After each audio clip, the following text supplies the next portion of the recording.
TheCast no ar. Estamos iniciando mais um episódio do TheCast. E antes que mais nada, anunciar o nosso patrocinador, iCortes Carnes. O menor preço nos melhores cortes. Arapiraca, Palmeira, distribuindo para todo o estado de Alagoas. E hoje o TheCast começa de uma maneira diferenciada. Eu tenho um convidado aqui, para mim, para lá de especial. É uma pessoa que eu já o conheço na mídia há muito tempo e estou tendo a oportunidade de tê-lo aqui na nossa frente no TheCast para dividir um pouco do seu conhecimento, da sua história. Quem é que está aqui hoje comigo? Noaldo Dantas. Noaldo, bem-vindo ao TheCast. Muito obrigado pelo convite, que muito nos honrou. Estou à sua disposição. Muito bom. Noaldo Dantas, que é engenheiro eletrônico, mas tem um histórico extremamente positivo, mais de 30 anos de carreira na área do planejamento. Não é isso, Noaldo? Exatamente. E a gente hoje aqui vai bater um papo bem legal, falar um pouquinho dessa sua história e falar um pouquinho para a gente sobre a importância, sobre a sua vivência com o planejamento estratégico. A gente passou aqui um tempinho trocando umas ideias para dar o tema a esse episódio. E incrível a riqueza de temas que a gente, de conteúdo que a gente tem. Né? E a gente vai tentar aqui vamos tentar aqui zipar, né? Tentar aqui enxugar, né, Noaldo? Tá certo. Para poder a gente chegar numa conclusão. Mas a gente chegou aqui exatamente falando sobre planejamento estratégico, falando sobre as tendências, né? Em que ponto estamos e para onde a gente está indo. Então, Noaldo, a gente poderia ouvir de você com a conceituação, o conceito atual ou do que você tem feito de planejamento estratégico. Primeiro, é importante a gente entender o que é o planejamento estratégico, que conceitualmente é algo simples. É você definir onde você quer chegar, depois você fazer um diagnóstico onde você está e depois você traçar um plano de ação para chegar nesse objetivo traçado. Isso é de crucial importância para as organizações. E nós estamos trabalhando em planejamento estratégico, como você já mencionou, há mais de 30 anos, e nós usamos um conceito que é super importante. Tem uma diferença entre consultoria e facilitação. Consultoria é a pessoa dar respostas. Facilitação é você acessar o conhecimento das pessoas. Então, nós temos trabalhado nesse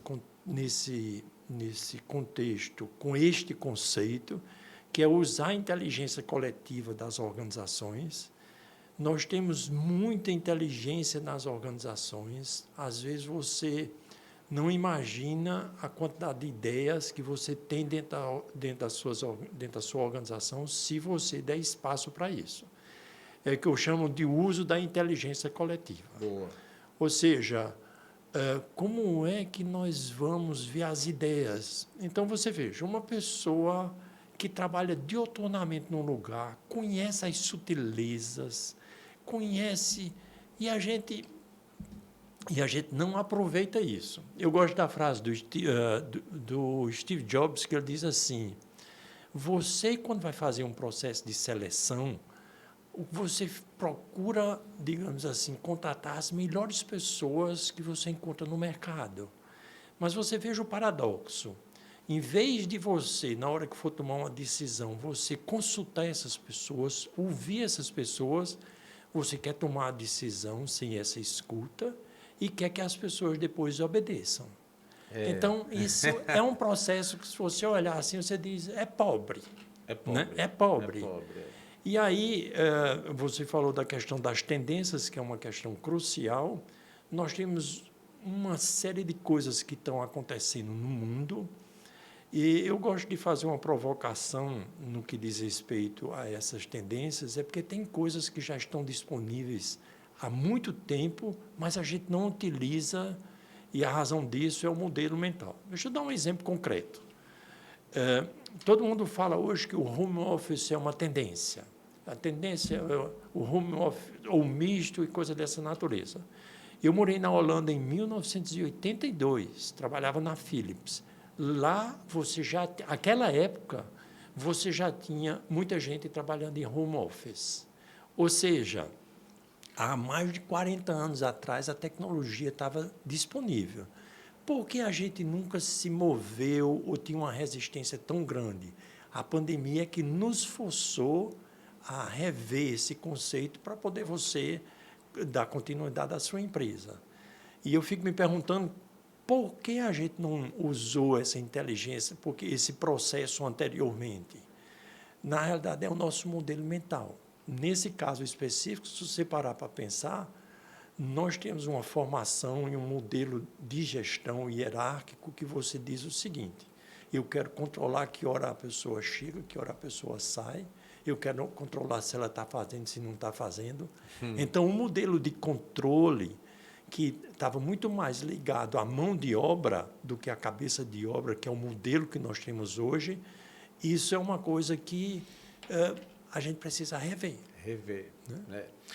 Noaldo, eu gostei da sua abertura, da sua explanação, e voltando um pouco à fita, nós temos aqui algumas palavras mágicas, algumas frases assim que não são frases de efeito, são frases reais, são pensamentos reais, os quais a gente poderá explorar bastante. Inicialmente, você fala de inteligência coletiva. Para a nossa audiência entender melhor, em que momento, dentro de um planejamento estratégico, de modo prático, a gente pode considerar e utilizar a inteligência coletiva? No nosso modelo de trabalho, a gente praticamente usa isso o tempo todo. E nós desenvolvemos um aplicativo que, quando você vai fazer uma tempestade de ideias, o famoso brainstorming, a pessoa pode digitar no seu celular e o que você digita no celular já sai lá na frente. Boa. Então, com isso, só quem pode julgar você é você mesmo, se você diz ou não diz. Nós fizemos você ver como as sutilezas fazem grande diferença. Nós colocamos uma opção nesse aplicativo que a pessoa pode fazer sugestões anônimas. Com isso, a gente duplicou o número de sugestões que aparece no planejamento. Incrível. Por quê? Porque, às vezes, você tem temas sensíveis. O nosso modelo mental é que, se alguém critica aquilo que você está fazendo, você entenda aquilo como uma crítica pessoal. Uma afronta. Uma afronta. O resultado é que a pessoa fica, digamos assim, como diz no popular, a gente fica pisando em ovos. Sim, né? Sim. Então, eu dou um exemplo que a gente estava fazendo um planejamento estratégico de uma construtora. Disse que o filho do dono da construtora era uma pessoa que não era muito competente. Eu estou sendo diplomático aqui. Tá. E quando foi na hora do almoço, aí me disseram que era uma pessoa que estava atrapalhando, E eu digo, ok, você podia fazer o planejamento que você quisesse, mas se você não abordasse esse tema, não ia ter resultado. Sim. Então, as pessoas conhecem. Deixa eu lhe dar um exemplo que não foi meu, mas eu ouvi isso de um jornalista antigo lá de João Pessoa, que ele dizia assim: Noaldo, você pode fazer um monte de pesquisa, mas sabe qual é a pesquisa melhor que eu faço quando eu quero saber se o jornal está saindo bem, como é que está indo? Eu vou para o jornaleiro e pergunto a ele o que é que o pessoal está comentando. Porque com o jornaleiro, o cliente, antigamente, né, porque hoje você tem uma edição muito limitada, a pessoa chegava lá e dizia, olha, é por causa disso, por causa daquilo. Então, hoje, transformando isso num conceito mais moderno, que você já deve ter ouvido falar do UX, que é User Experience, é você consultar o seu cliente, você precisa ouvir o seu cliente para ver se ele está satisfeito. Mas, internamente, voltando agora para o conceito que a gente está falando, internamente eu tenho que consultar o colaborador, ver quais são as ideias dele, porque ele está lá na ponta executando. Diz que tem dois tipos de conhecimento. Você tem o conhecimento explícito, que é o que você aprende dos livros, a Amanda Key fala sobre isso, e você tem o conhecimento tácito, que é o conhecimento das pessoas que fazem. Então, a gente menospreza esse conhecimento da pessoa que está lá na ponta fazendo, executando. Você já deve ter ouvido a história que diz que tinha um grupo de engenheiros que estava numa fábrica de pasta, se perguntando como é que podia aumentar o consumo de pasta. E cada um fazia uma sugestão mais sofisticada, e tinha uma pessoa que estava fazendo a faxina na sala, E ela perguntou, eu posso fazer uma sugestão? Eu disse, faça. Aí ela disse, por que vocês não aumentam o diâmetro do orifício da pasta? Ficou todo mundo olhando para essa pessoa e foi isso que foi feito, e com isso eles aumentaram muito o consumo da pasta. Então, é só para ilustrar que nós temos muito conhecimento. Às vezes, a gente está gastando dinheiro para buscar conhecimento fora, quando a gente subutiliza o que tem em casa. Isso é um fato, Noaldo. Agora, você há de concordar, e aí, por favor, a sua análise, de que, para isso acontecer, é importante que se prepare o terreno, né? Que as pessoas que façam parte da organização entendam essa possibilidade. Eu falo isso porque toda organização tem a sua cultura, né? O status cultural da empresa.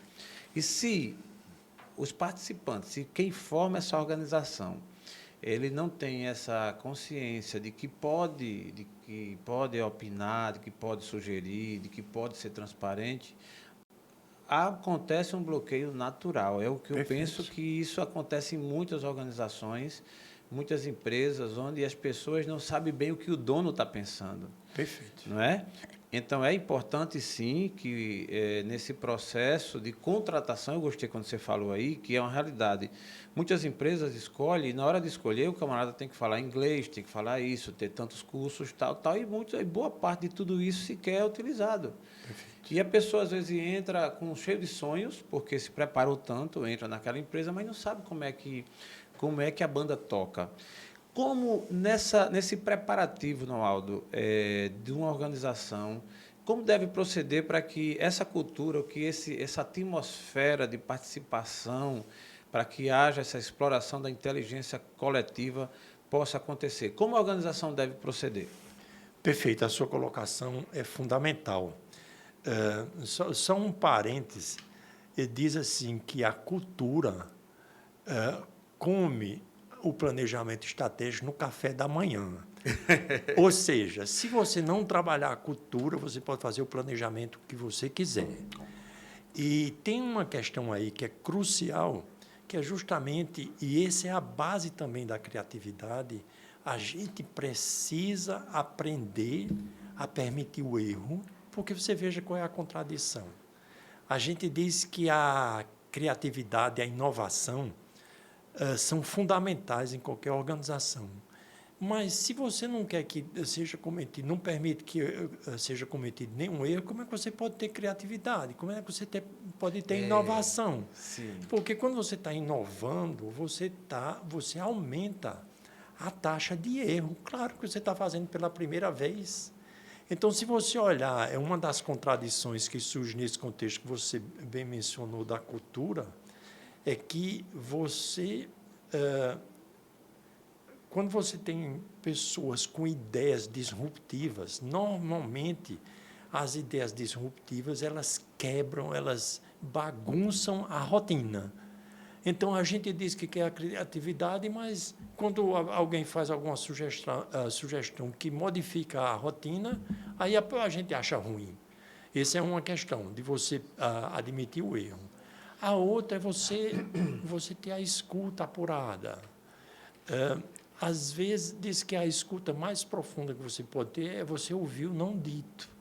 O que está por detrás das palavras. As entrelinhas. As entrelinhas, né? Então, tem uma série de critérios, de fatores que você pode fazer com que a sua cultura evolua. E o cara diz assim, a cultura é definida como você, como executivo principal, você se comporta. Ou seja, a sua empresa tem a cultura que é definida pela sua maneira de ser. A minha empresa tem muito da minha maneira de ser. Então, a gente precisa ficar atento, porque tem pessoas que são, eu digo assim, são boas de bico, mas na hora de fazer, aí a pessoa não faz. Não acontece. Meu avô dizia que viola de boca todo mundo toca. Eu não conhecia essa, não. Se você tocar violão de boca, todo mundo toca. Agora eu quero ver você ir lá e dedilhar, né? É fazer acontecer, né? Perfeito. Mas, Noaldo, aí me surge uma pergunta que eu acho que é bem pertinente e eu digo que nós dois, eu digo nós dois porque eu tenho 40 a mais. Aqui no TheCast a gente aprendeu aí com um convidado que quando a gente passou dos 50, depois dos 40 a gente não diz a idade, e se bem que isso a gente diz, né? Aí a gente chama de 40 a mais, né? Embora às vezes os nossos cabelos, né? Já diga, né? Então, mas pra gente que é dos 40 a mais, como fazer para que a gente acompanhe essas viradas de chave, essas mudanças? Eu falo de uma experiência como a sua, né? Que é um cara que vem assim de vários modelos, né? Imagino que para chegar hoje 2022, né? Falando de tendência, acompanhando tantas mudanças, qual o segredo dessa renovação para que a gente realmente não fique digamos, como se conhece popularmente, ultrapassados, que é uma coisa séria para muitas empresas que, durante um tempo, estiveram no auge e, de repente, foram das melhores e que o tempo passou e foi ficando, foi ficando. Porque são tantas novidades para que a gente use consigo mesmo essa inteligência e aí sim participe da inteligência coletiva. Como fazer para que a gente supere tantas mudanças? Primeiro, começando, para mim não tem esse negócio de 40 e mais. Eu tenho muito orgulho de dizer que eu tenho 69 anos. Boa, e boa.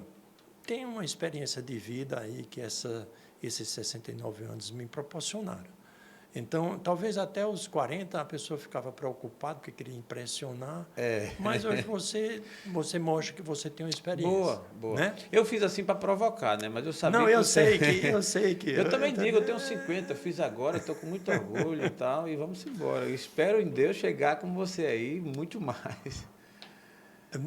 Desculpe, repita a pergunta. A pergunta é exatamente como fazer para virar tanta chave, né? O cara, como no seu caso, que acompanhou Sim. tantas mudanças e hoje ainda se manter moderno. A pergunta é simples e complicada ao mesmo tempo. É simples porque você tem que estar constantemente aprendendo.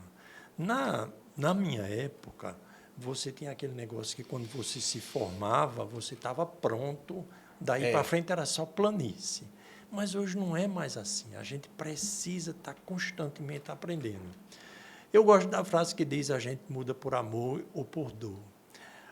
O mercado nos faz a gente mudar por dor, quando você começa a cair o seu faturamento, quando você está perdendo cliente, você começa a repensar. Eu tenho duas pessoinhas que eu amo assim profundamente e eles me fizeram mudar por amor, que são meus dois filhos, né?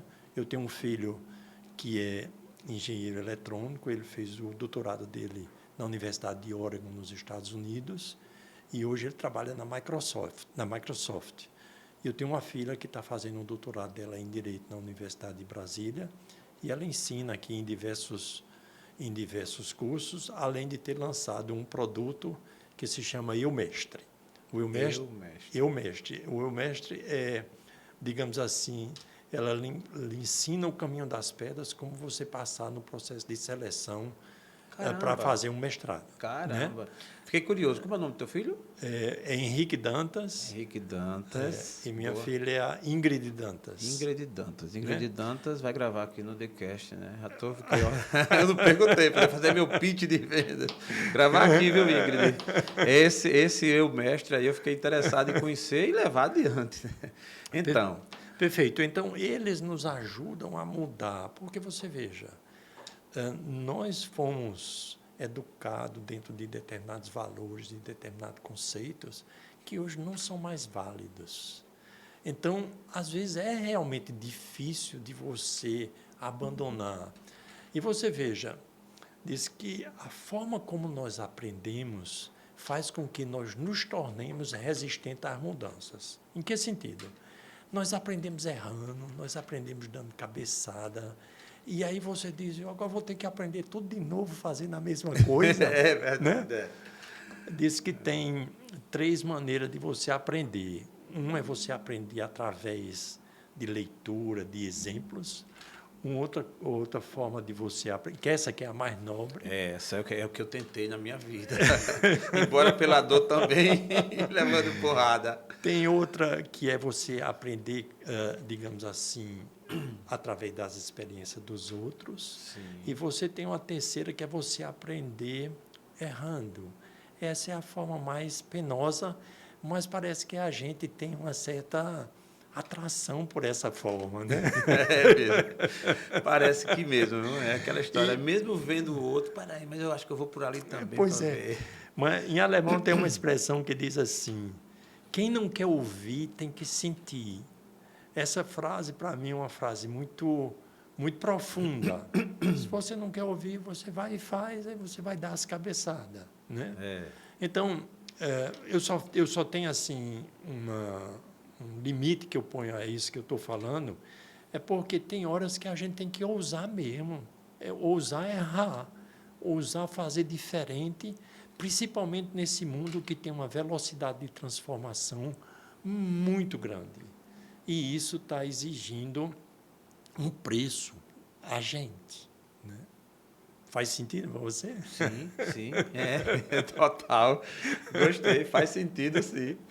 Eu queria aproveitar, e a gente vai falar mais ainda sobre planejamento estratégico, sobre tendências, esse é um tema que tem uma profundidade, mas eu queria conhecer um pouco melhor Noaldo Dantas. Né? Noaldo Dantas, a minha pergunta bem básica, um engenheiro eletrônico foi cair com tanto afinco, com um trabalho tão brilhante no planejamento estratégico. O que é que tem a ver? O que fez o Noaldo Dantas estudar, se formar em engenharia eletrônica e hoje ser? Me conta um pouco desse início.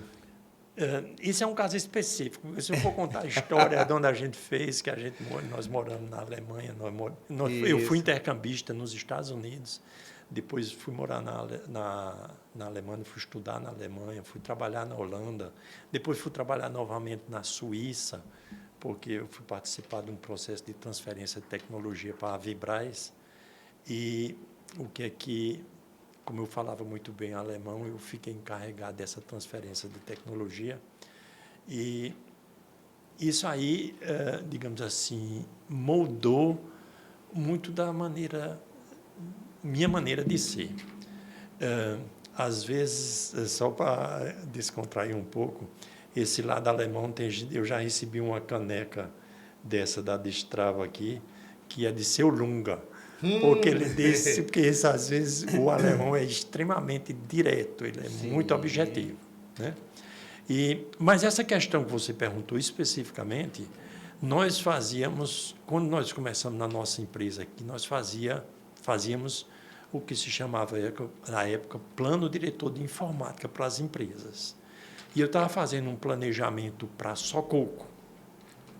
E aí, o método que eu defini para a gente fazer a escolha da solução de informática para a Sococo, eu chamava os fornecedores e eles explanavam a solução dele. E aí, a IBM, à época, ela chegou e disse: Noaldo, a gente queria oferecer à Sococo um planejamento estratégico. Eu digo: rapaz, que diabo é isso aí? Aí eles disseram: isso é assim, assado, Falei com a diretoria e nós fizemos a sessão de planejamento estratégico da Sococo. E eu fiquei assim, impressionado, porque tinha um diretor da Sococo, que ele já trabalhava na Sococo, era o braço direito do presidente, e trabalhava na empresa há mais de 16 anos, e ele disse assim: mas eu não imaginava que a Sococo fosse nem a metade do que a gente está vendo que ela é. Eu digo, tem alguma coisa aí. Tem coisa boa nessa Tem parada. coisa boa. Então, a partir daí, desse evento, eu comecei a mergulhar na área de planejamento e me apaixonei. Mas tem uma lógica por detrás disso. A gente começou com a consultoria em informática.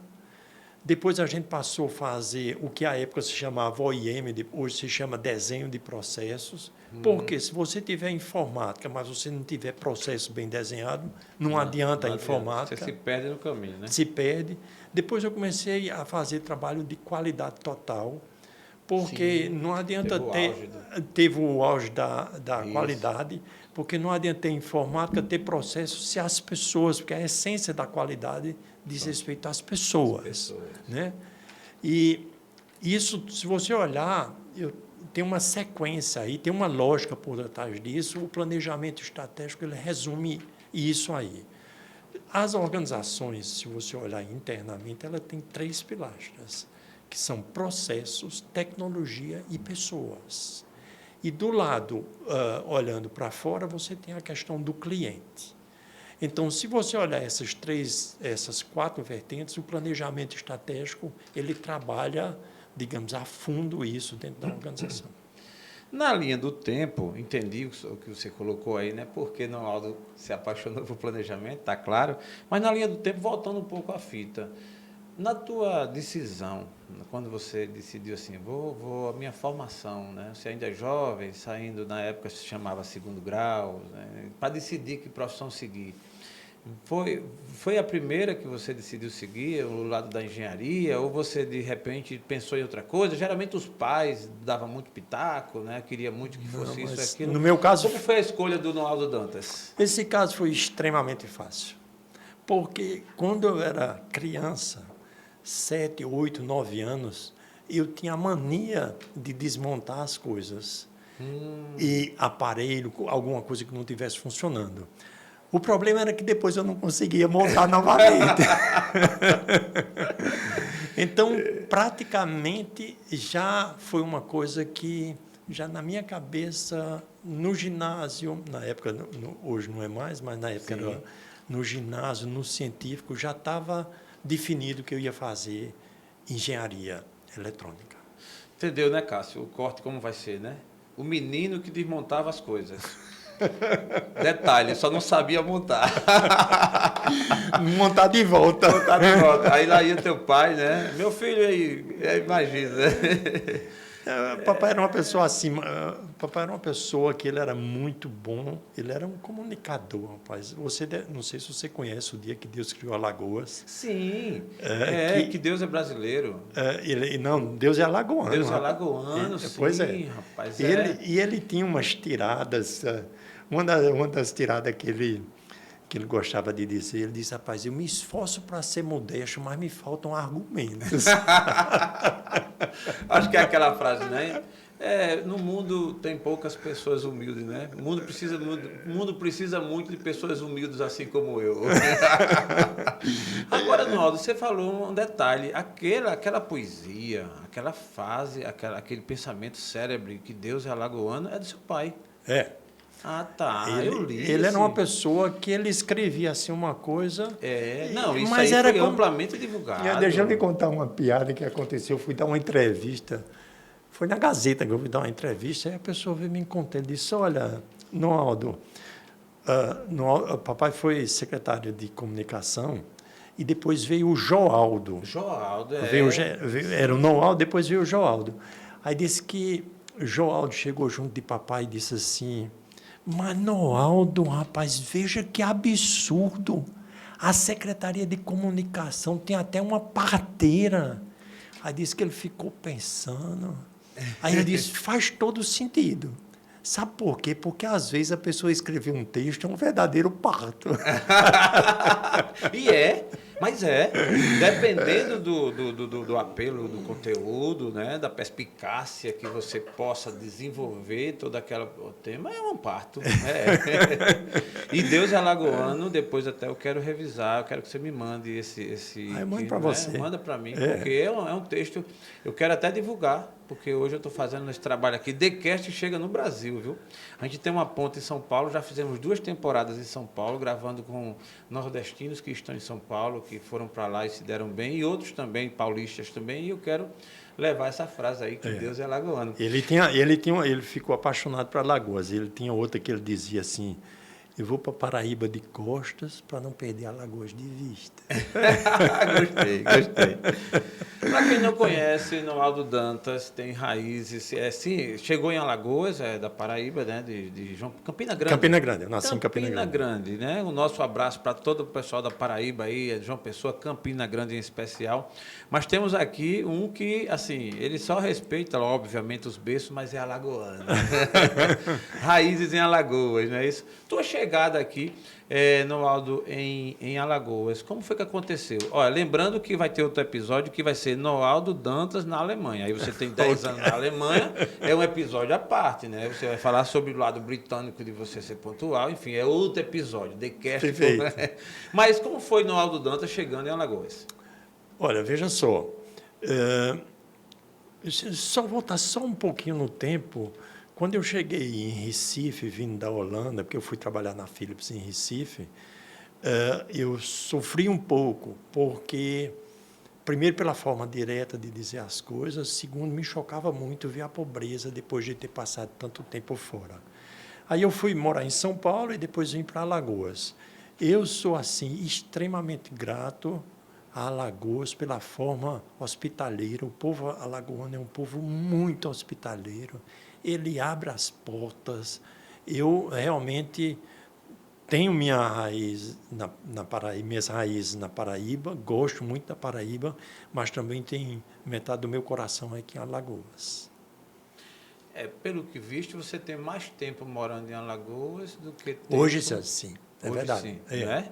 Na sua vida, se você pegar o seu histórico de vida, em termos de tempo, tem mais tempo em no solo alagoano do que na Paraíba, perfeito, né? Perfeito, olha só, interessante. Então, você, como a gente ia falando, a decisão de você escolher engenharia eletrônica foi dada, né, desde e já entrou na faculdade para fazer esse curso. Logo assim que terminou, foi fazer o mestrado, a sequência disso. Eu fiz o curso na Alemanha. Na realidade, eu comecei na Universidade Federal da Paraíba, certo. Onde eu fui fazer o intercâmbio no ano do vestibular. E o que aconteceu? Quando eu voltei em julho, no final do ano eu fiz o vestibular, passei em 10º lugar, que eu fiquei muito orgulhoso, porque eu tinha passado metade do ano viajando, fora do Brasil. Sim. E depois eu comecei a estudar na Universidade Federal da Paraíba. Teve um acontecimento que me deixou assim muito decepcionado. A gente fez uma prova de cálculo e o professor foi corrigir a prova na zona, no cabaré mesmo. Opa. Eu não sei se ele foi corrigir lá, que era para amenizar as frustrações do resultado da prova. Não sei se foi uma forma de compensar, porque ele não estava fazendo o que ele gostava, eu não sei. Mas eu fiquei assim indignado, porque como é que a pessoa vai fazer um trabalho tão sério como é você corrigir uma prova de cálculo num lugar desse? Então, você vê a minha rigidez. Eu sou inteligente, Cássio. Entendeu? Você vê que cada um pensa de uma riqueza da humanidade, é justamente as diferenças, né? As diferenças, gente, você que é professor, por favor, assim, segura a onda aí, porque se vê que naquela época esse ambiente era mais propício, assim, existiam mais, né? Hoje, com a modernidade... Essa não é bem a minha área de conhecimento. Pô, não colou, eu queria que tivesse colado. Eu já ia perguntar se você fez algum planejamento estratégico para cabaré. Não, nunca fiz, não. Agora, tem algumas empresas que são parecidas até. Porque é uma zona, não em termos disso aí. Entendi. Mas em termos assim de bagunça e de razão, coisa. Gostei. Eu estou só usando a brincadeira que você está provocando. Lógico, é uma forma de descontrair. Mas aí, foi aí quando eu tenho uma doença que foi transmitida pela minha mãe, que é justamente uma degeneração, não é ela, mas é uma degeneração dos pequenos músculos que controlam os pés e as mãos. E eu tentei ir para fora do Brasil, que era para ter acesso a recursos médicos. E meu pai conseguiu um emprego na Embaixada do Brasil, em Bonn. E isso foi uma experiência assim... A Embaixada do Brasil em? Em Bonn, na época era em Bonn. Bonn. Hoje é em Berlim, porque depois da unificação. Né? Tá. Mas era em Bonn. Aí eu fui para lá e aí foi muito estudo, porque eu vejo o que é que aconteceu. Nos 2 primeiros anos na Universidade eu fui trabalhar na embaixada e eu me dei 1 ano para continuar meus estudos. Se eu não pudesse continuar meus estudos, eu voltaria. Mas antes de completar 1 ano, eu consegui uma vaga na Universidade Técnica de Berlim. Eu passei 2 anos estudando, de manhã, de tarde, de noite, e sábado e domingo eu trabalhava para ganhar um dinheirinho para ajudar na minha manutenção. E o resultado disso é que, depois de 2 anos, eu tinha notas altíssimas. E aí eu pude pleitear uma bolsa de estudo numa organização que ajudava pessoas superdotadas. Superdotada, eu estou falando intelectualmente, só para deixar claro aqui.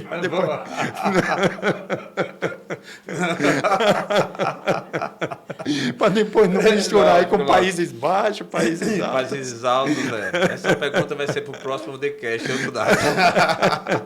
E aí? E aí eu ganhei a bolsa de estudo, né? E como também sou uma pessoa extremamente disciplinada e estudiosa, o resultado é que eu tenho summa cum laude da Universidade de Berlim. Ou seja, eu entrava nas provas tremendo que nem vara verde, não era se eu ia passar ou não passar. Só para esclarecer, em alemão é o contrário daqui. A melhor nota em alemão é 1 e a pior é 6. Se você for muito bom, aí você tira a nota 0,7. Eu entrava na prova tremendo, mas não era se eu passava ou não, é se eu ia tirar 1 ou 0,7. Então, minhas notas, para uma pessoa que está estudando num idioma diferente, eu tenho média 10 na Alemanha, e aí o governo alemão me pagou essa bolsa de estudos. Caramba! Noaldo, parece que eu estou fazendo aqui mas é a verdade. Não, mas é isso aí. Mas é isso que inspira, inclusive a inteligência coletiva, porque é a inteligência do Noaldo, com a do Jaelson, com a sua que está nos assistindo, que junta que a gente forma um pool, uma ideia nova. Então, assim, e o histórico da gente, assim, eu costumo dizer que a gente não dirige o tempo todo olhando pelo retrovisor. Mas o retrovisor ele tem um papel fundamental, né? Claro, você consegue alinhar, um balizador para você alinhar. E quando você olha para o passado, como uma história dessa sua, extremamente brilhante, exitosa, ela serve de inspiração, entendeu? Você já disse algumas coisas aqui, obviamente não convém aqui repetir e falar, mas que para mim já é inspiração. São gatilhos que eu, inclusive, vou levar para meu filho que está morando fora, de gente nossa, de pessoas que estão nos ouvindo, né? Mas, Noaldo, aprender a falar alemão, essa língua, né? Eu penso que é tão difícil. Me conta, assim, que técnica, como é que tu... É uma técnica extremamente simples. Arruma uma namorada alemã, que aí a coisa flui, né? Flui. Mas dizem que alemão não é uma... Eu estou impossibilitado de aprender a falar alemão. Pois é, eu já fiz a ressalva se você for solteiro. Lógico, entendi. Mas tem gente que diz que alemão não é uma língua, é uma doença de garganta, né? Porque ela é extremamente gutural. Mas o holandês é muito mais gutural do que o alemão. Interessante, né? Por exemplo, em alemão você diz Ich begreife, eu entendo. Aí em holandês você diz Ich begrijpe. Ou seja, você quase que escarra em cima do outro. Cara, é uma língua... E o alemão ele tem uma dificuldade, porque... E você veja como isso modifica o comportamento da cultura do país. Em alemão, muitas vezes o verbo vem no fim da frase. E o verbo define a frase. Se você olhar, o verbo define a frase. Então, você tem que esperar até o cara terminar a frase para poder você entender o que ele está dizendo. Em português, a pessoa está no meio da frase, aí já acha que sabe o que o cara vai dizer, aí já interrompe. Em alemão, é extremamente descortês você interromper uma pessoa. as pessoas ficam assim Ave indignadas, Maria, eu estou ferrado lá. porque você tem que esperar a pessoa falar até o final. Entendi. Como é que acontece na nossa conversa? Você começa a falar cada vez mais depressa Sim. e, às vezes, até começa a faltar ar, você dá só aquela respiradinha, que é para poder o outro não interromper. Ou seja, razão. tem dois resultados aí. Um é que você fala muitas vezes e o outro é que a escuta ela fica comprometida. Se você não para pensar o que a pessoa está dizendo, por que ele disse isso. É verdade, é verdade. Isso tudo para mim é uma lição. Dois itens que a gente vai falar, vai tocar com base nisso aí. Um é essa da fala, né, de você ouvir mais, e isso tudo está dentro desse composto do planejamento. Com certeza. Né, você vai... porque quando você não escuta, você não consegue fechar um raciocínio em conjunto, especialmente. Né? Se não consegue fechar para você mesmo, imagine de maneira conjunta. E é um desafio para mim, você falando nessa cultura, nesse estilo, né, do alemão. Eu aqui, nesse bate-papo que eu estou exercitando sempre, né, e Noaldo Dantas está aqui no TheCast gravando o episódio aí, passa do número 140, imagina. Eu tenho exercitado isso, né, de escutar mais e tal, embora eu também tenho essa parte de participação, de gostar das pessoas participarem, mas às vezes eu falo muito. Até eu fui fazendo umas mentorias, né, nesse universo aí dos podcasts, aí alguém disse, você tem que perguntar, esperar a pessoa dar a resposta toda. E eu fico doido para fazer outra pergunta. Não, porque você faz uma pergunta, mas a sua pergunta é quase uma palestrinha. Eu, na hora que essa pessoa me disse, eu quis ficar chateado. Depois, rapaz, sabe que está certo. Não é aquela coisa do contraditório, né? Você conviver com a diferença. Mas é uma palestrinha válida, é para inspirar também e arrancar melhor do nosso ouvinte. Mas, Noaldo, você fala na Alemanha, um spoilerzinho sobre a sua estadia lá e sobre esse aprendizado, esse crescimento que você teve, inclusive para essa questão do planejamento estratégico, né? Que não deixa de ter sido. A questão da pontualidade. É verdade que o alemão ele é bem mais pontual e tal. Eu quero fazer aqui um confronto exatamente com a nossa cultura, né? A nossa cultura realmente é sempre do jeitinho e de uma desculpa. Como é essa coisa da pontualidade na Alemanha? Outro item que é super importante. O alemão disse que você, para ser pontual, você tem que chegar 10 minutos antes. Eles são extremamente pontuais. Nossa cultura aqui, e quando eu estou fazendo planejamento, aí a pessoa diz, marca de 8 para começar 8h30. Eu digo, não. Ou a gente marca de 8 para começar 8, ou a gente marca de 8h30 para começar 8h30. Então, isso é uma coisa que para eles tem muito peso, você causa uma má impressão se você fizer. A pessoa que promete e não cumpre, é como se a pessoa falasse e aquilo não tivesse valor. Então, quem chega daqui lá, no começo estranha muito essa, digamos assim, essa flexibilidade.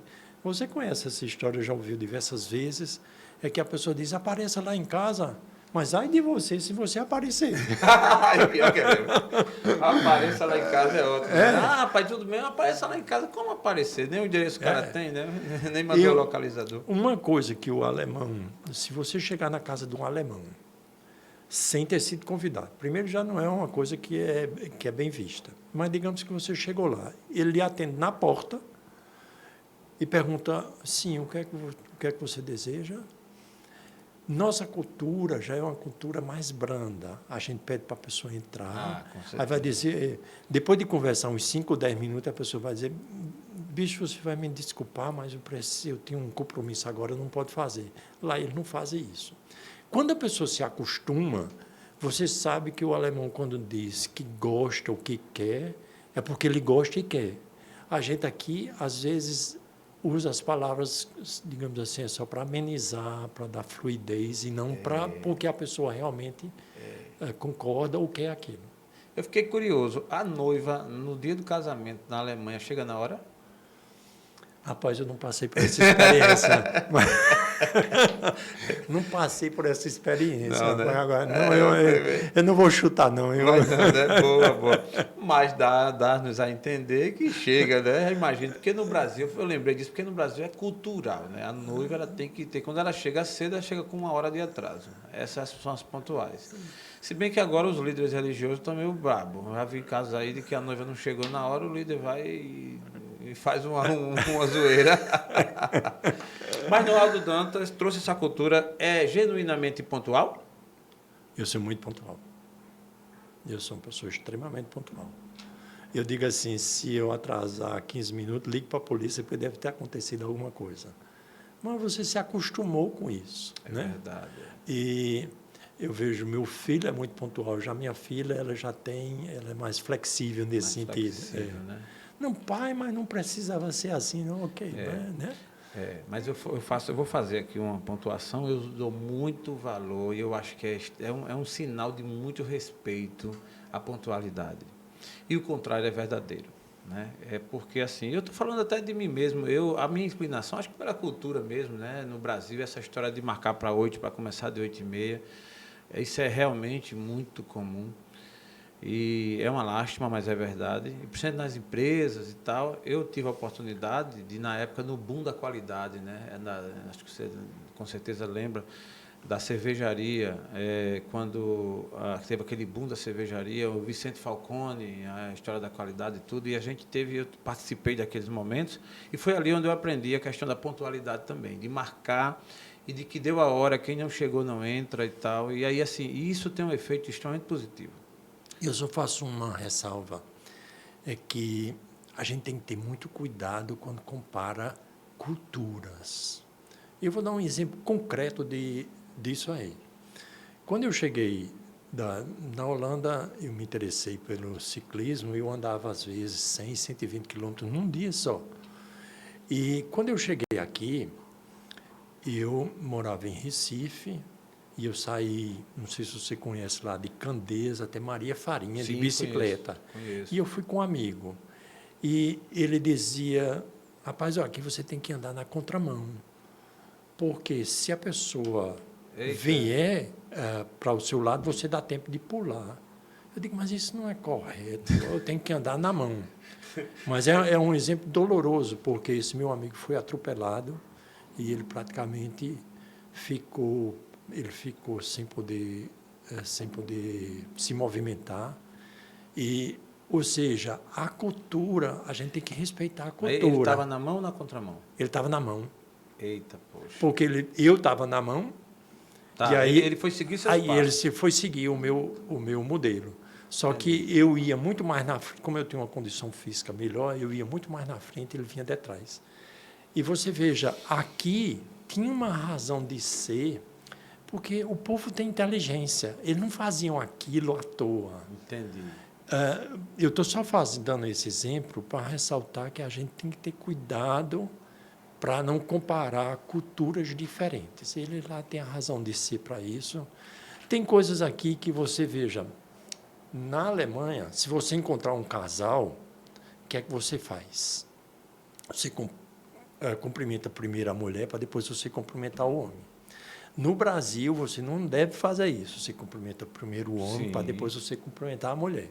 Lógico. Por quê? Porque o cara dizia, esse cara já está se engraçando aqui. Não, então, a nossa cultura ela é diferente. A gente tem que respeitar a cultura do país. E isso nas empresas também a gente tem que ver as coisas, porque não adianta você, digamos assim, e você pode ajudar aquela cultura a ir evoluindo. Mas você não pode chegar, querer peitar e mudar, achar que é dono da verdade e coisas que eu falo. Não, isso é importante você falar e tem coisas até que não interferem ou que não influenciam no resultado final. Perfeito. Quando eu falo numa pontualidade, por exemplo, é fato que a pontualidade ela impacta no resultado final. Sempre que você leva a sério, que você atende o combinado, e eu sempre digo que o combinado não sai caro nem barato. Perfeito. Isso ajuda e muito no resultado final, né? Mas, Noaldo, falando ainda sobre o nosso planejamento estratégico, falando sobre tendência, né? Os elementos principais para um planejamento estratégico ser bem sucedido, exitoso, né? Qual deles você elegeria como... Olha, o que eu diria que é o fundamental é você ficar aberto ao novo, a pensar diferente. Nós, quando fazemos um planejamento estratégico, a gente investe 1h30 de apresentação de conceitos para, primeiro, negociar as bases, como é que a gente vai trabalhar.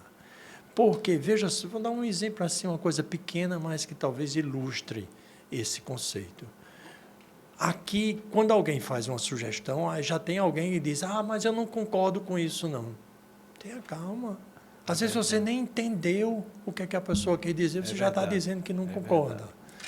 E se você, normalmente, quando a pessoa faz alguma sugestão que é muito diferente, a reação negativa é quase que imediata. E aí é que eu negocio. Eu digo, olha, as pessoas vão fazer as sugestões, vão me esperar, vamos dar espaço para as pessoas explicar o que elas queriam dizer. E aqui a gente tem outro viés que custa muita energia. A gente tem um costume de ter explicação para tudo. E o interessante aí é que uma pessoa inteligente é capaz de explicar qualquer coisa, mesmo a maior besteira que a pessoa faz. Então, eu peço para a pessoa não entrar na explicação, faça a sua sugestão e deixe as pessoas avaliarem. Porque esse ficar explicando, a pessoa às vezes vai fazer uma sugestão, aí tem que contar a história pregressa da sugestão, faz a sugestão, tem que contar o prognóstico da sugestão, depois ainda tem que dar um exemplo, aí o vizinho todo empolado, ratificando o que o meu colega falou. Eu digo, se a gente for fazer desse jeito, a gente vai morrer de tédio aqui dentro. Porque pior que é verdade. Fica monótono aquelas... Tem gente que quando pega um microfone, não quer mais, ele adora ouvir a própria voz. Né? Faz um exercício no espelho, né? Em casa, né? Sozinho, pelo menos você... Não, mas isso tem sentido. A gente brinca assim, mas eu acho que essa padronização, esse momento de acordo prévio, no caso, quando está sendo feito um planejamento estratégico, é de fundamental importância, porque vai, a partir daí, nortear o modus operandi de todo o processo. Perfeito. Não é assim? Perfeito. Eu tive recentemente em São Paulo, não vou citar aqui os detalhes, mas em um movimento onde a gente estava muita expectativa, muito ansioso e tal, e foi um movimento com nomes aí bem expressivos no segmento que foi tratar, mas não teve isso, o começo de como era a regra do jogo. Então o jogo ficou sem regra.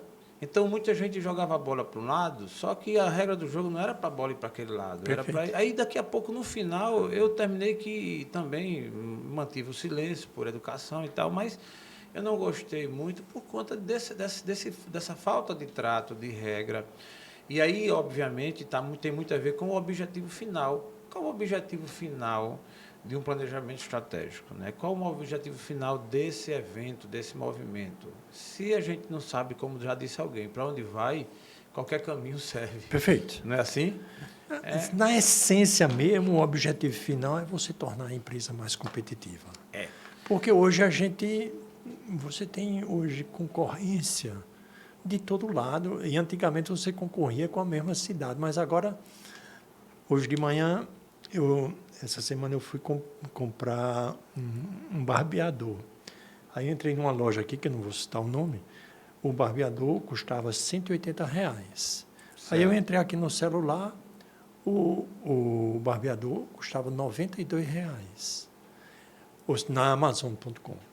Aí eu digo, meu Deus do céu, mas veja como está, que distância. Então, a concorrência hoje, ela não é mais na mesma cidade, no mesmo bairro, mas você está concorrendo nacionalmente, você está concorrendo, às vezes, mundialmente.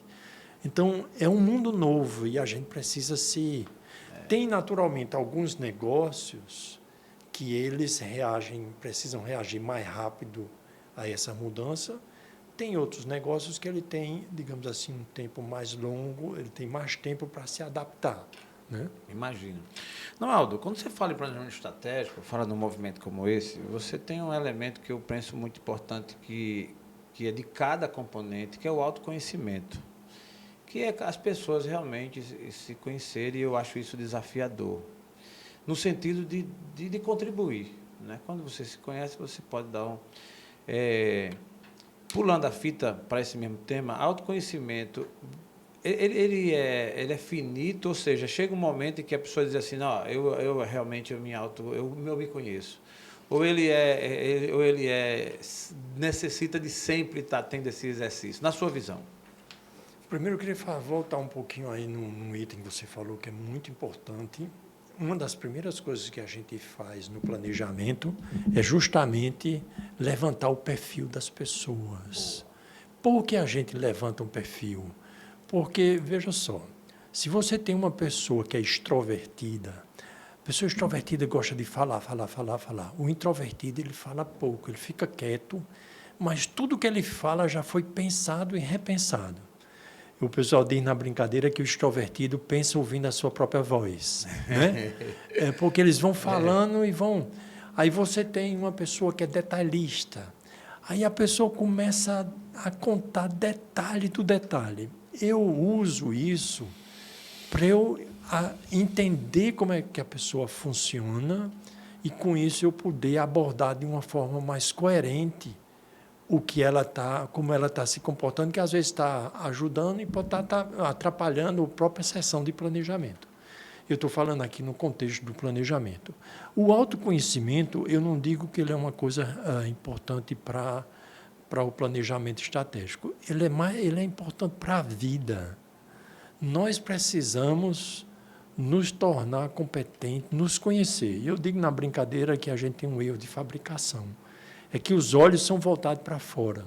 Nós somos bons em detectar os erros dos outros. Mas nós temos uma dificuldade imensa de detectar nossas próprias falhas. Primeiro, porque a gente não gosta de escutar.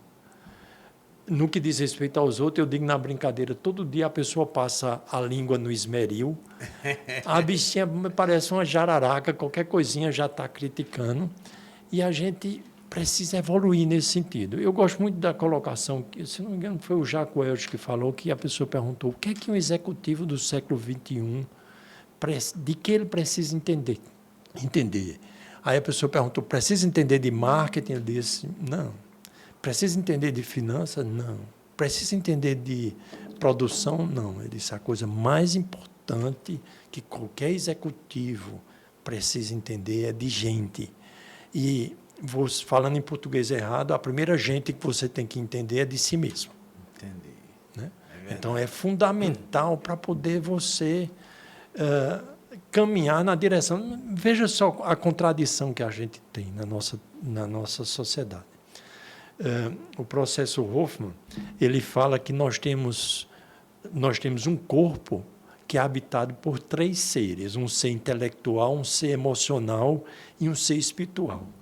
O nosso ser intelectual é um obeso que ocupa o espaço inteiro, porque nós reprimimos o nosso ser emocional.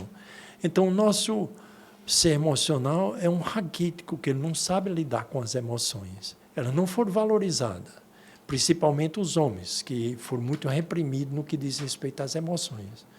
E aí, agora você veja onde é que está a contradição. Qual é o objetivo de qualquer pessoa na face da Terra?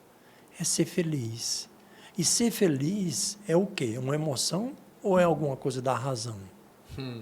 Então, você veja que até para você alcançar essa felicidade, você precisa se conhecer, precisa aprender a priorizar as coisas. E falando em priorização, a pandemia, ela nos ofereceu uma oportunidade muito interessante. Nós fomos confrontados com a finitude da vida. E nós perdemos amigos, nossos parentes, pessoas que nos eram muito caras. E então a pandemia não deu oportunidade de você dizer, ok, o que é que eu estou fazendo? O que é importante? Por que é que eu estou preso? Por que é que eu estou brigando, às vezes, por coisa que não vale a pena brigar? Né? Então, eu acho que a gente está tendo agora uma oportunidade de sair de todo esse processo de transformação como pessoas mais evoluídas, mais desenvolvidas. Aí a minha pergunta ainda sobre essa questão do autoconhecimento. Um exemplo próprio, Noaldo Dantas, ainda exercita esse autoconhecimento? Olha, em termos de autoconhecimento, eu fiz o processo Hoffman já 3 vezes. Eu fiz já durante 3 vezes também um curso de meditação, que são 11 dias. Durante 11 dias, você é acordado às 4 horas da manhã, 4h30 você começa a meditar, e medita até às 9 horas da noite. E durante esses 11 dias você não pode dizer nenhuma palavra, não tem esse bom dia, obrigado. Mesmo. 11 dias só você concentrado. Os 3 primeiros dias você fica concentrado só no ar que entra e sai da sua narina. A cabeça da gente é como um macaquinho que fica pulando de um lado para o outro. Nos 3 primeiros dias você sofre, aí depois você começa a aquietar a mente. Então, tem recursos que a gente pode utilizar. Então, eu sempre fui uma pessoa muito curiosa nesse sentido, de ver como é que a gente pode evoluir, como é que a gente pode crescer nesse sentido. Caramba, Naldo, esse coisa da meditação aí para mim foi, e assim, eu até querendo me ver no negócio desse. Eu passar 11 dias meditando, acordando 4 da manhã, meditando de 4h30 até às 9 horas da noite. 9 horas da noite, sem falar. Para o cara que gosta tanto de falar, eu acho que se ele passar por essa... mas é interessante, Penso você que... tem... Caramba! Jair, se você tem uma das melhores sensações que eu já senti na vida, um momento de luz, é quando você, na realidade, nós temos 2 corpos que eles dizem. Você tem um corpo físico e tem um corpo mental. Você já ouviu falar da pessoa que teve uma perna amputada, mas continua coçando o pé, mas o pé não está mais lá, porque a perna já foi amputada. É porque a mente da gente usa o corpo para armazenar coisas no corpo. E nesse processo de meditação, de repente, às vezes você está fazendo, porque depois nos 3 primeiros dias é só pensar, se concentrar no ar que entra e sai da sua narina. Nos outros dias você fica varrendo o seu corpo do topo até a sola do pé, centenas, milhares de vezes. Ele diz que com isso você vai limpando o corpo. E tem um determinado momento que é como se o seu corpo fosse feito de cinza e ele se desmanchasse. É uma sensação assim extraordinária. Caramba. É uma coisa, só você viver, não tem como você, vivendo, só você vivendo para você tem um local passar. apropriado, né? Então, quer dizer, é um local muito, tem que ser um local que você fica lá concentrado, todo mundo. Entendi. Né? Então, tem coisas que, para a gente explorar no mundo, seja onde for, né? Que, na realidade, pode levar a gente para outros patamares. Outros patamares. Importante demais. Noaldo, com relação ainda ao planejamento estratégico, temos um item que é a negociação, né? Que eu acho que é relevante e há quem diga que a gente já amanhece negociando, né? Eu conheci um juiz que ele sempre... Eu fui juiz classista na época, né? O vogal, tinha ele como togal, era o vogal, e ele dizia uma coisa que eu nunca esqueci. Aí eu sempre tinha que negociar, fazer o pregão com as partes, era na justiça trabalhista. E aí sempre a gente ia propor acordos e tal, e fazer a famosa negociação, né? Eu era da linha da negociação. E ele dizia o seguinte: olha, a gente tem que negociar, a gente tem que fazer acordo, aliás, porque o acordo você faz todo dia, até com sua mulher. Você só vive com sua mulher até hoje, ou a mulher com o marido, porque negocia, tem que negociar e tal. Tem que fazer acordo. Para a visão do Noaldo Dantas, estrategista no planejamento estratégico, qual a importância da negociação nesse processo? Fundamental. Você já usou esse exemplo, a gente acorda, tem que negociar consigo mesmo, você diz, eu me levanto ou não me levanto, e você passa o dia, você negocia com mulher, com filho, com colaborador, com chefe, com cliente, você está o tempo todo negociando. Infelizmente, nós não fomos treinados. Se eu fosse definir uma matéria para o curso, para o nosso currículo, era colocar a negociação. Eu fui à Universidade de Buffalo, à Universidade de Harvard, nos Estados Unidos, fazer um curso de negociação. E a gente precisa aprender a negociar, a encontrar caminhos. No Brasil, a gente está tendo uma evolução muito grande, muito boa. Você falou da área do direito. Você tem agora, no próprio Código Civil, hoje tem, primeiro, uma priorização na busca de acordo, para depois você ir para o litígio. Mesmo que muitos advogados foram tão treinados no litígio que ainda não estão acostumados. Mas você vê que a negociação está, digamos assim, ocupando um espaço cada vez maior. No planejamento estratégico, é uma grande seção de negociação, porque tem visões diferentes, tem caminhos diferentes, E aí entra de novo, a gente volta para o item que você começou a nossa conversa, que é da inteligência coletiva também de você ouvir. No nosso caso aí, a gente tem um processo que as pessoas vão fazendo as sugestões e depois as pessoas votam. E aí não deixa de ser, porque às vezes você fica surpreso, porque você acha que essa minha ideia é fantástica, mas depois ela fica lá embaixo. Então, é uma grande sessão de negociação para definir o objetivo, para definir como medir esse objetivo, para definir o plano de ação. Então, eu acredito que seja hoje uma das competências fundamentais para a gente aprender e para a gente sobreviver nesse mundo tão, digamos assim, cheio de arestas e de áreas de atrito. O maior obstáculo, ao seu ver, de uma boa negociação? Qual o principal obstáculo que a gente poderia considerar? Eu entendo que um dos maiores obstáculos é a escuta. Eu gosto de uma chargezinha que diz o seguinte: é ruim quando você tem uma pessoa contra a outra, e é bom quando você tem uma pessoa e outra contra um problema. Mas, às vezes, a gente fica discutindo um contra o outro. E tem um livro que é muito famoso, que são 7 hábitos de pessoas altamente eficazes, mais ou menos nessa linha. E ele diz, se você se dispuser a tentar primeiro entender o outro, entender mesmo o outro, para depois você buscar ser entendido, aí a gente já dá um salto de qualidade, né?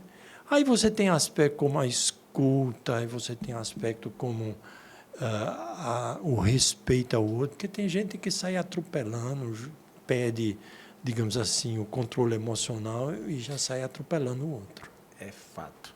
Aldo, no planejamento estratégico, né, num momento como esse, e aí fazendo um gancho com negociação, existe o que se é falado bastante hoje, que são as crenças limitantes, coisas que a gente traz, até como ideologias mesmo, que bloqueiam.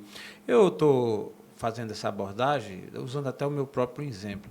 Eu tive a oportunidade, de uns anos atrás, fazer o Amana Key, uma imersão muito legal. Para mim foi um divisor de água. E um dos itens foi exatamente nesse momento que a gente estava planejando apresentar lá um trabalho, fazendo um planejamento, e nós precisávamos definir o tema. E foi apresentado pelos colegas alguns temas, e um deles que bem avesso ao que eu apresentei. E naquele momento, eu, baseado nas minhas crenças, baseado na minha forma de ver o mundo, na minha mentalidade, fiz uma resistência enorme a ideia do colega. Obviamente, como eu estava até num território extremamente diferente, né? Eu estava em São Paulo e gente de fora, tal, eu me contive em não reagir o quanto eu reagiria em outras condições. Eu estou falando isso para mostrar o meu erro, né? A minha falha e a minha mudança de mentalidade com essa experiência. Quando eu fui resistir. Então, a ideia que deram para fazer esse trabalho, eu não concordava, mas aí as razões, minhas crenças. E que foi que eu fiz, a duras custas, abrir mão do meu pensamento e aceitar. Eu digo, não, assim, e é meio que também voto vencido. Nós éramos 6, 5 concordaram com ele, eu e eu mesmo. Eu disse, agora... Então, nessa hora, eu abri, né, mas o que é que tem de incrível nisso? Foi que, ao conhecer, eu mesmo de forma circunstancial ceder em ouvir, em aceitar e embarcar, porque também aí eu tive que abraçar a causa, porque senão eu ia ficar sozinho. Abracei a causa e descobri que a ideia do cara foi a melhor ideia, que foi um negócio sensacional, que inclusive eu me dei muito bem no projeto, né? Depois que eu me desarmei, né? Me desarmei daquela crença, daquela ideia, eu abri mão da resistência que eu tendenciosamente faria, né, pela minha história. A minha pergunta é, a resistência numa negociação, num processo como esse, você tem presenciado bem isso? Que técnica, que forma você tem para convencer os participantes ou as pessoas que, num momento como esse, de repente, tem essa tendência? Volta a primeira coisa que você abriu nossa negociação, a inteligência coletiva. Você veja o que é que a inteligência popular diz. A voz do povo é a voz de Deus. Então, a gente precisa escutar, às vezes a gente está preso no modelo. A gente pode argumentar, mas se você tem 5 pessoas numa direção e uma na outra, tem uma boa probabilidade aí de. Não é à toa que o sistema de votação não é que ele seja sempre correto, mas a gente ficar atento, né? Vamos ouvir, ok, não tem. Então a gente faz esse processo de votação, mas mesmo depois que sai a votação, é isso mesmo que vocês querem, a gente está ok com isso aqui. Então, eu acho que a gente precisa ter essa flexibilidade. Eu só queria lhe fazer um comentário ainda um pouco mais profundo, é que os filhos da gente, eles forçam a gente a negociar, porque você não pode dizer para o seu filho, não, eu não quero mais conversar com você, deixa você escanteia, como às vezes você podia fazer com um profissional da sua área de trabalho. Você tem que enfrentar a situação, tem que conversar, tem que ver como encontrar uma solução. Se voltar para a busca da solução em vez do conflito, e aqui tem, se eu pudesse dar uma dica, eu diria o seguinte: a gente precisaria aprender a argumentar mais com perguntas.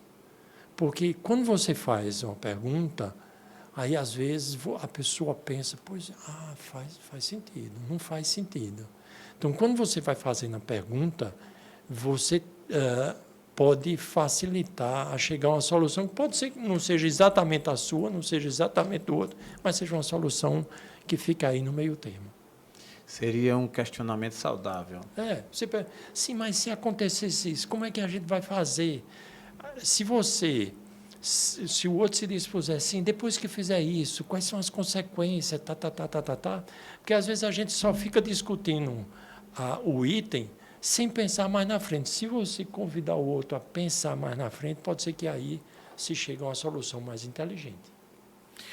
Muito bom. Estamos no TheCast hoje aqui conversando, um bate-papo muito legal com o Noaldo Dantas, ele que é conhecido até no Brasil com a sua habilidade de tratar do planejamento estratégico nas organizações, nas empresas e agora também, e aliás sempre com essa visão do planejamento pessoal, que é onde pode tudo contribuir para dar certo, não é isso? Me fala um pouquinho do planejamento nesse contexto, Noaldo, do pessoal. Quando você fala de uma organização, você fala dentro de digamos assim, de uma certa complexidade maior, que envolve mais processos. E você tratando de alguém senta na frente do Noaldo Dantas e diz assim, rapaz, eu não sei para onde estou indo, estou sem norte, o que é que eu faço, Noaldo? O que é que o Noaldo faz? Eu digo que o nirvana profissional é a interseção de 3 subconjuntos. Os talentos, aquilo que você gosta de fazer e aquilo que o mercado está disposto a pagar muito por isso. Se você olhar a interseção desses 3 subconjuntos, seria você fazer aquilo, ou você ser regiamente pago para, usando os seus talentos, fazer o que você gosta. Então, a gente trabalha nessa linha de raciocínio e a gente tem feito muitas experiências, porque tem pessoas que saem atirando para um lado, atirando para outro. E quando eu faço aquela dinâmica da pessoa escrever o nome dela com uma mão e depois com a outra, então é fundamental que você aproveite os talentos que Deus lhe deu. Se a gente tentar querer ser o que a gente querer ser o que a gente não é, a probabilidade de fracasso é muito grande. É diferente quando você aproveita os seus dons. Se uma pessoa ela tem a capacidade de ver o todo, você bota ele para execução, tem tendência de não dar certo. Se você pega uma pessoa que é super detalhista e você bota para a área de planejamento, também tem tendência a não dar certo. Então, entra aí o autoconhecimento, entra aí você ter consciência dos seus talentos. Aqui eu gosto de dar o exemplo que, às vezes, quando você tem um talento, você nem sabe que você tem um talento. Não sei se você já assistiu o show Holiday on Ice. onde o pessoal é um show de patinação. E você olha que aquilo é a coisa mais, parece a coisa mais fácil do mundo, porque a pessoa faz com uma competência fantástica. Mas vai fazer aquilo. O falar em público. Sim. Você tem essa facilidade de se expressar em público, de fazer isso aí. Tem pessoas que têm mais medo da moto do que de falar em público. Falar em público. Então, você conhecer as suas competências, você se conectar com o seu coração, para você sair de que eu chamo um atoleiro. A gente fica o tempo todo tentando corresponder à expectativa, quando é pequeno, é de pai, de mãe, de esposa, de filho, e as suas expectativas, às vezes, ela fica na rabeira de tudo. Isso não pode ser um processo competente. A gente precisa parar, ver onde é que a gente é competente, o que é que a gente realmente gosta de fazer, e aí você buscar uma forma de aproveitar aquelas competências. Aí você deixa de trabalhar. Você conhece a história de Confúcio, que diz, na hora que você encontra aquilo que realmente você gosta, você deixa de trabalhar. Faz sentido? Total, muito bom. Estou atrás desse momento. Estou perto. Mas é interessante, Noaldo, e já na reta final, caminhando para o nosso final desse bate-papo, que por mim pode ir muito mais longe, né? E vamos deixar já certo aqui outras oportunidades, temas não vão faltar. Eu queria, ainda falando sobre planejamento, falar sobre a palavra que inicialmente tocamos, que é tendências, as tendências. Noaldo Dantas tem um histórico, se a gente fosse aqui pontuar na linha do tempo, né, de quando você começou esse trabalho, até você deu um exemplo lá da Sococo, quando você iniciou, e aí, ao longo do tempo, você fez isso em várias empresas, em vários momentos, tal. Existe uma evolução nesse processo, né? E estamos hoje, em 2022, Noaldo ainda em plena ativa, fazendo seu trabalho. Na tua visão, qual a tendência das empresas, dos negócios, com relação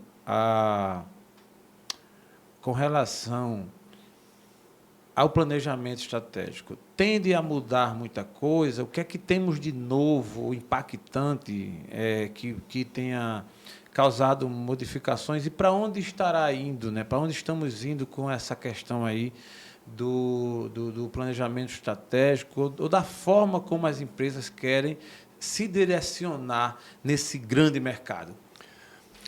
Deixa eu dar um exemplo que aconteceu recentemente com o Tractor Show. Se você vai para o Tractor, você passa 3 dias, as mais diversas tendências, das mais diversas áreas. Então, você fica zonzo, você diz, meu Deus do céu, onde é que a gente vai? Você mesmo fez uma entrevista aqui sobre metaverso. Então, você tem um monte de tendência, mas você tem que analisar aquilo que para o seu negócio é consistente. Eu diria que o grande desafio e a grande tendência é a gente envolver as pessoas nos processos, no pensar coletivamente, para, usando essa inteligência, a gente buscar resultado. Eu acho, porque se você for falar metaverso é uma tendência, informatização é uma tendência. Agora, desde que eu abri minha empresa para fazer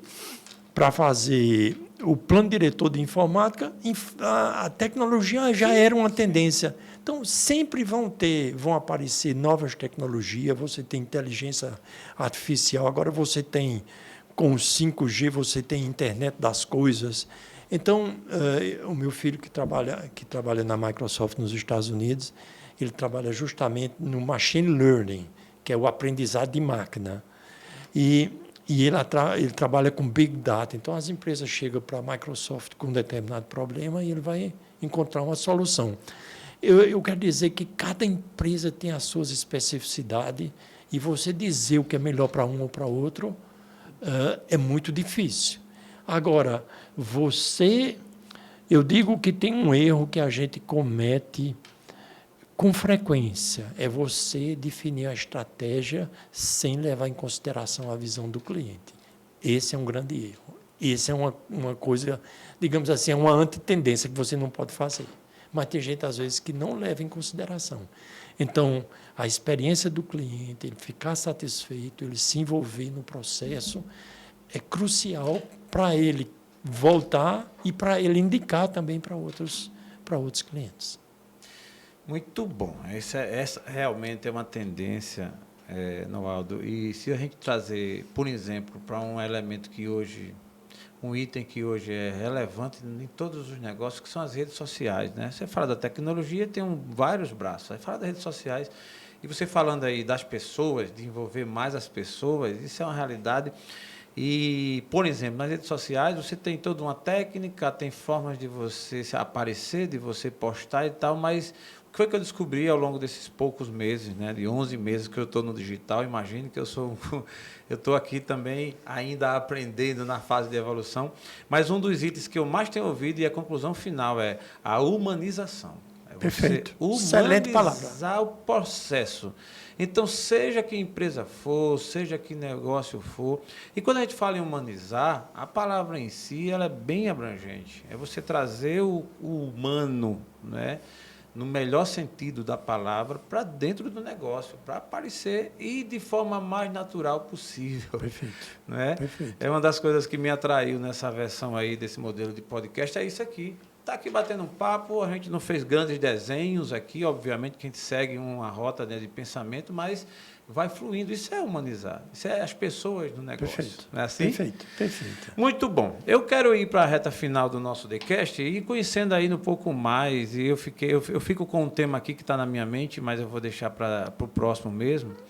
E você já pode ir deixando ele aí no gatilho, o Noaldo, que é exatamente a transição de carreira. É quando as pessoas decidem mudar de vida a partir da sua profissão, do seu trabalho, do seu negócio. Isso aí vai ser um próximo. Perfeito. Que a gente vai roteirizá-lo bem legal. Perfeito. Mas me diz uma coisa, o que é que tira do sério, o que é que tira o Noaldo Dantas do sério? Eu acho que incompetência me tira do sério, impontualidade me tira do sério, falta de compromisso me tira do sério. São pequenas coisas que falta de princípio, de valores. Eu vejo assim com tristeza quando tem pessoas que têm um potencial imenso e não faz justiça àquilo que Deus deu a elas. Mas esse trabalho que eu faço, ele trabalha justamente nessa linha, se você pensar como propósito, é justamente ajudar as pessoas a encontrar o caminho delas, para elas se tornarem mais felizes. E nós temos recebido, é uma coisa que me deixa muito feliz, é receber esse feedback que as pessoas evoluíram, melhoraram. E, na realidade, se você olhar muitas vezes na internet, não me chama de Noaldo Dantas, mas me chama por mestre Noaldo. Eu fico envaidecido, mas eu estou lendo por detrás, é porque a pessoa ajudou alguém naquele caminho. Né? Muito bom. Noaldo é um homem de fé? Eu sou uma pessoa de fé. Não sou católico praticante. Tá. Né? A fé se revela em outras formas. Perfeito. Mas, sobre esse momento e sobre política, é obviamente que eu não estou aqui fazendo insinuação e muito menos querendo revelações, mas assim, de forma conceitual, para o Brasil, essa polarização, o momento, como é que o Noaldo vê esse momento?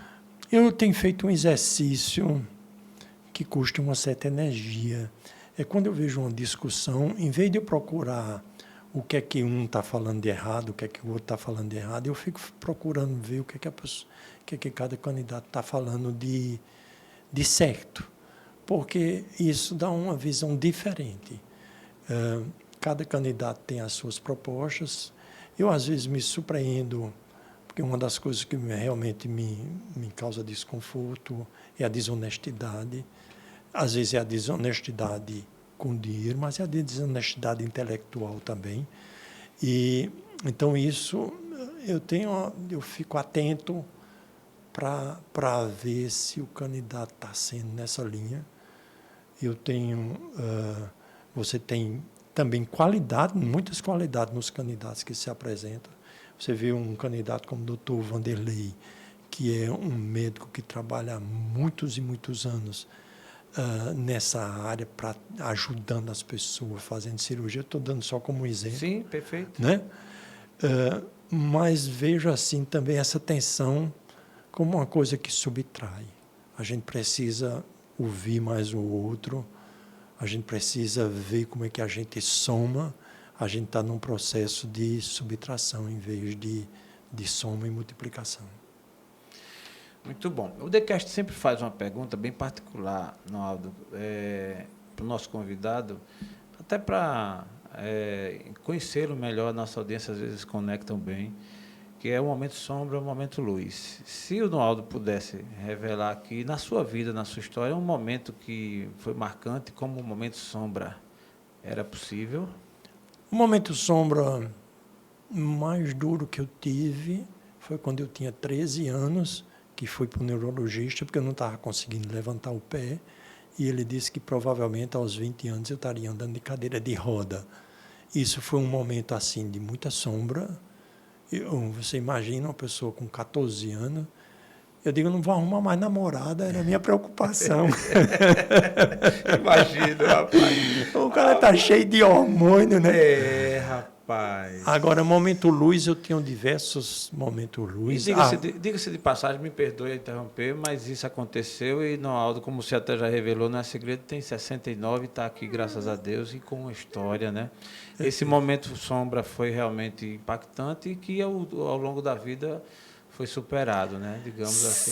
Se às vezes eu já parei para pensar, e na realidade eu tenho que dizer o seguinte: se não fosse essa doença, minha vida teria sido totalmente diferente. Então eu digo, rapaz, será que eu tenho que agradecer a minha doença, porque ela me ajudou a fortalecer a minha disciplina, a minha personalidade. Eu não falei para você, quando morava na Holanda, eu decidi aprender a andar de windsurf.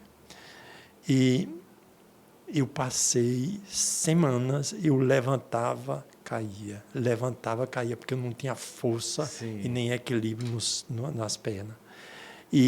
Mas eu tinha dito que eu ia aprender. Aí comecei, e depois fiquei surfando assim muito bem, né? Persistência. Cada um tem tudo que... Forma de encarar.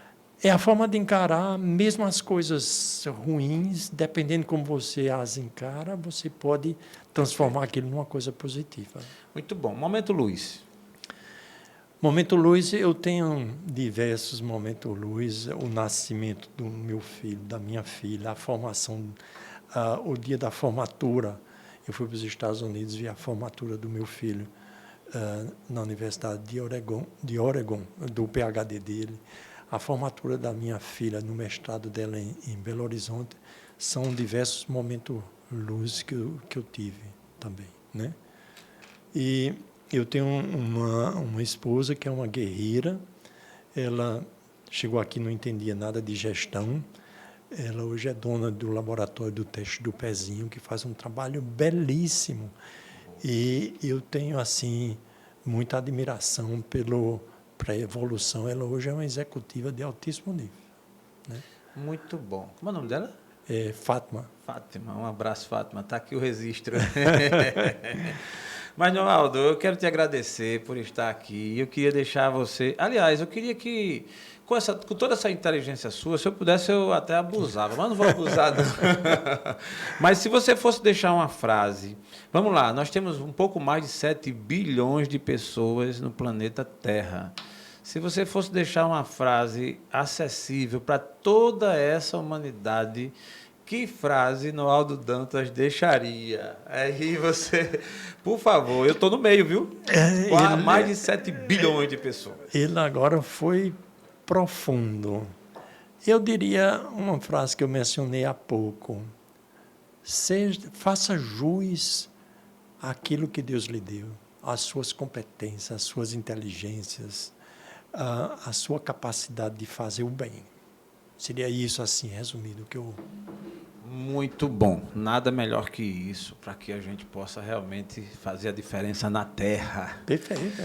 Noaldo, eu estou muito contente com a sua presença aqui no TheCast. Para mim, muito proveitoso, tem um conteúdo maravilhoso. Lhe agradeço de coração, né, pela sua cortesia de dedicar parte do seu tempo aqui. E lhe deixo a facultado ainda a palavra para os seus agradecimentos, suas considerações, enfim, para aquilo que você ainda tenha no seu coração a falar. Sendo bem objetivo, eu agradeço a você pelo convite. Fiquei muito feliz. Queria agradecer a toda a sua audiência pela paciência de ouvir esse podcast depois. E eu acho que é isso aí que eu teria que fazer. Agradecer também ao Cássio, que fez ali, a Dênia. Isso, nós temos uma plateia aqui. Gente. Temos uma plateia aqui, tem um pessoal que sem a técnica a gente também não faz as... A gente precisa de todas as componentes. Cássio no controle técnico aqui, né? Também aí o Josivaldo, a Dênia. E agradecer. E a você que nos segue, queremos agradecer por até aqui estar conosco, dizer que esse episódio tem ainda um patrocínio da iCortes Carnes, o menor preço nos melhores cortes, presente em todo o estado de Alagoas, e agradecer a quem nos segue, que vai lá no nosso canal, inscreve-se no nosso canal, aciona o sininho para receber as notificações e não pode deixar de assistir esse episódio com o Noaldo Dantas. Meu amigo Noaldo, muito agradecido a você, para mim é uma realização.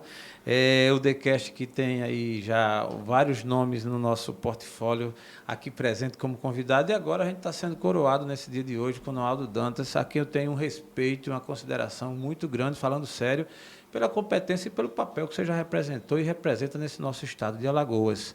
Um paraibano que chegou aqui, ficou e agora foi. Agora já está. Ok? Beleza. Muito obrigado e até a próxima. Aprove Deus.